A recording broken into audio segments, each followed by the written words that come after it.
Alors, bienvenue aujourd'hui les amis dans cette nouvelle vidéo. Aujourd'hui, la thématique de la vidéo, c'est comment rendre le bracelet électronique après la quarantaine. Alors, si tu es en quarantaine et que tu ne sais pas ce que tu vas faire à la fin de ta quarantaine, comment rendre le bracelet. Alors, sur cette vidéo, il n'y aura de rien, on se retrouve tout à l'heure. Stay tuned!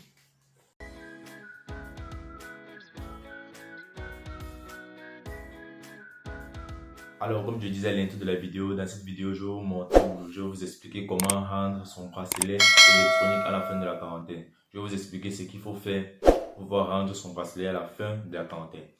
Alors, si tu es nouveau sur ma chaîne YouTube, ici on parle à propos des sujets de l'entrepreneuriat, du business et des études en Chine du Nord. Alors, comme je le dis habituellement, pour tous ceux qui aimeraient poursuivre les études en Chine du Nord, juste veuillez me contacter et on procédera à tous les différents documents nécessaires pour votre immigration en Chine du Nord. Alors, sans plus tarder, on va se lancer dans la thématique de la vidéo Big Up. Alors, comme vous le savez, d'après les différentes modifications que le gouvernement a fait pour de la quarantaine, bon, avant, les étudiants qui arrivaient ici, pour ceux qui le savent, les étudiants qui arrivaient ici, c'était le gouvernement qui gérait leur quarantaine en fait. Donc, le gouvernement les mettait dans des hôtels ou dans des centres de quarantaine.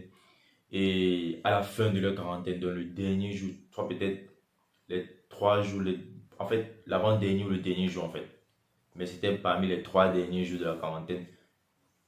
On venait faire des tests PCR à l'hôtel ou à l'endroit où ils sont logés pour leur quarantaine. Et lorsque le résultat est négatif, on les libère en fait. Donc c'est pratiquement la même chose ici en fait. Maintenant, la petite différence c'est quoi? Maintenant, la quarantaine se fait maintenant à domicile.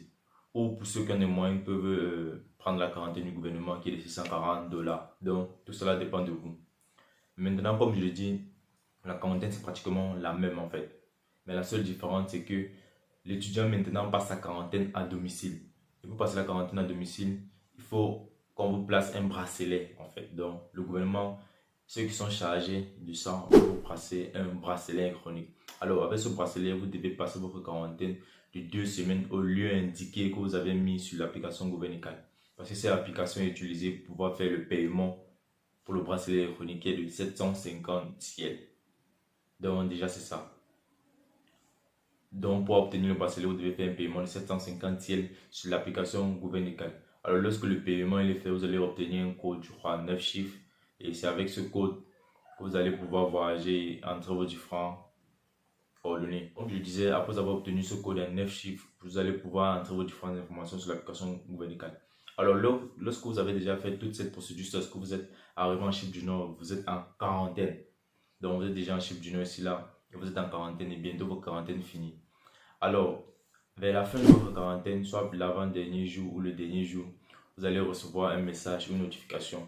On va vous demander de vous rendre dans un point PCR. On fait des tests PCR en fait, le plus proche de pouvoir effectuer un test PCR. Donc ce que vous allez faire, c'est quoi à la fin de votre quarantaine? Il faut d'abord que vous recevez le message en fait. Et lorsque vous allez recevoir le message, on va vous demander de vous rendre dans un point PCR. Je vais vous montrer un exemple de ce message-là en fait. Je vais vous montrer ce message sur l'écran. On va vous demander de vous rendre dans un point PCR pour effectuer le test. Alors lorsque vous allez effectuer le test, vous allez rentrer à la maison et vous allez attendre les résultats. Alors lorsque les résultats vont sortir, ils vont toujours venir sous forme d'SMS. Vous allez maintenant prendre la photo de ce SMS pour aller le remplir sur l'application gouvernementale. Donc vous allez prendre une capture de ce test et aller le mettre sur l'application gouvernementale pour pouvoir le remplir. Alors lorsque vous avez mis la capture du test, le résultat du test en fait négatif sur l'application, après maintenant ils vont vous demander d'aller rendre le bracelet dans un point gouvernemental en fait, parce qu'il y a aussi des différents, je ne sais pas comment on va appeler ça, les bureaux ou les offices. Vous allez aller rendre le bracelet. C'est arrivé là-bas qu'ils vont vous couper le bracelet en fait. Donc il va lever le bracelet. Donc ça c'est la procédure, comment ça se passe pour lever son bracelet après la quarantaine. Alors comme je l'ai dit, le dernier ou l'avant-dernier jour de vos quarantaines, vous allez recevoir une notification. Et c'est cette notification ou ce message qui vous permettra maintenant d'aller faire votre test. Maintenant, le test peut se faire n'importe où. Vous allez juste dans un point le plus proche et vous effectuez votre test. Et lorsque le résultat du test sort, vous allez mettre le résultat de ce test sur l'application gouvernementale. Et lorsqu'il est fait, vous allez recevoir une deuxième notification qui va vous demander d'aller rendre le bracelet dans un point gouvernemental ou un bureau le plus proche. Et c'est en là-bas comment vous couper le bracelet. aussi répondre à une question ou des questions qui m'ont été posées généralement sur ma chaîne YouTube. Alors, il y a une personne qui aimerait savoir quand est-ce que les études commencent en Chine du Nord, dans les différentes rentrées scolaires et quand est-ce qu'elles prennent fin et quand est-ce qu'on fait aussi les vacances, donc quelle est la période des vacances. Alors déjà, ce que vous devez savoir en Chine du Nord, c'est quoi? Il y a 3 rentrées scolaires. Il y a le fall semester, il y a le spring semester, il y a le summer semester. Alors le fall semester, c'est le semestre de septembre en fait. Le fall semester, c'est le semestre de septembre. Le spring semester, c'est le semestre de février. Et le summer semester, c'est le semestre de juillet ou encore juin. Alors maintenant, voici comment se passent les études ou la rentrée. Quand on dit la rentrée de septembre, les études commencent en septembre pour les anciens étudiants, donc pour ceux qui sont déjà sur le territoire. Alors, si tu es un nouveau étudiant en Chine du Nord et que tu t'es inscrit pour la rentrée de septembre, tes cours vont commencer en octobre. Je crois généralement c'est entre le 5 et le 15 octobre, donc en fonction des différentes universités. Mais c'est entre le 5 et le 15. Donc déjà c'est ça. Si tu es un nouveau étudiant en Chine du Nord et que c'est ton premier semestre en fait, de ta première année, tes cours vont commencer en octobre, entre le 5 et le 15 octobre. Alors maintenant, pour ce semestre-là, les cours finissent généralement en janvier. Donc les cours finissent soit à la fin du mois de janvier. Et maintenant, on a quelque chose comme 3 ou 2 semaines en fait de congé durant le mois de février. Donc, et les cours recommencent pour le spring semester, donc pour la rentrée de février, à la fin du mois de février ou début du mois de mars en fait. Donc déjà c'est ça. Donc j'aimerais apporter ces petits éclaircissements là pour ceux qui ne comprennent pas. Comme je l'ai dit, pour les nouveaux étudiants, pour la rentrée de septembre, les cours commencent en octobre. C'est pour les anciens étudiants que le cours commence en septembre. Et pour les anciens étudiants, le cours commence à partir du 20 septembre. Alors pour les nouveaux étudiants, les cours généralement dans différentes universités, c'est entre le 5 et le 15 octobre. Alors, et ces cours finissent maintenant au mois de janvier. Donc c'est habituellement à la fin ou à mi-janvier ou à la fin du mois de janvier. Et maintenant on a 3 ou 2 semaines de congé durant le mois de février. Les cours reprennent à la fin du mois de février. Et maintenant quand les cours recommencent à la fin du mois de février, c'est pour finir en fin du mois, non, début du mois de juin en fait. En début du mois de juin. Donc début du mois de juin ou mi-juin. Donc soit le 15 juin.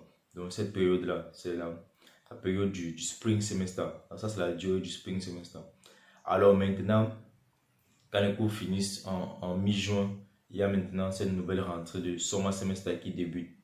Donc, elle débute en juin, en juillet, en fin du mois de juin, en juillet, début du mois de juillet en fait. Donc c'est l'intervalle. Elle débute en début du mois de juin et elle va jusqu'en septembre même. Donc elle va jusqu'en septembre avant la rentrée scolaire. Donc déjà c'est ça. Donc elle finit dans la rentrée de juillet du summer semester qui commence en juillet, finit au début du mois de septembre.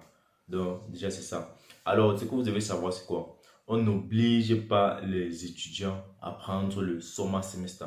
Donc le summer semester c'est la rentrée de juillet, il est facultatif. Mais je crois les 2 semestres qui sont obligatoires, c'est le semestre de le fall semester et le spring semester. Donc le semestre de septembre en fait. Donc si tu es déjà assez étudiant ici, tu es obligé de fréquenter pour le semestre de septembre et le semestre de février. Donc déjà c'est ça. Maintenant le spring semester, il est le summer semester, désolé. Le summer semester, il est facultatif dans le semestre de juillet. C'est à toi de choisir en fait. Parce que comme on peut voir là, pratiquement en une année, il y a 3 semestres scolaires. Maintenant, le semestre de juillet, qui est le plus court des semestres, qui dure pratiquement 3 mois, 3 mois et demi, il est facultatif, donc c'est l'étudiant qui veut avant de le prendre. Et ça aide aussi certaines personnes en fait. Pratiquement, la majorité des filières en Chine du Nord pour graduer, il faut faire 4 ans. Mais il y a certaines personnes qui étudient durant le summer semester et ça leur permet de graduer peut-être en 3 ans. Donc en fait, ils font moins de temps que requis en fait. Donc déjà c'est ça, ce sont les différents éclaircissements que j'apportais à propos des rentrées scolaires et comment se passent les cours en Chine du Nord. Alors comme je le disais maintenant, pour celui qui ne veut pas faire le summer semester, comme j'ai donné l'intervalle, les cours de février, du spring semester qui commencent en fin du mois de février, vont finir en début du mois de juin. Maintenant, celui qui ne fait pas les cours pour le summer semester, de juin à septembre, ce sont les vacances en fait. pour celui qui ne prend pas les cours du second semestre. Donc, comme je l'ai dit, c'est facultatif. La rentrée de juillet, elle est facultative. C'est toi qui veux avant de le prendre. Et durant cette rentrée aussi, toutes les matières et tous les départements ne sont pas ouverts. D'ailleurs, certaines matières que vous ne pouvez pas faire durant cette rentrée de juillet. Parce que, comme je vous l'ai dit, c'est un semestre qui est court et tous les départements ne sont pas aussi ouverts. Donc, comme je l'ai dit, c'est facultatif. C'est celui qui a les moyens ou qui le veut, qui le fait en fait. Et maintenant, celui qui ne veut pas le faire, c'est durant cette période que ce sont les vacances en fait. Mais généralement, ce sont les vacances durant cette période de juin jusqu'en septembre, jusqu'en début du mois de septembre, ce sont les vacances.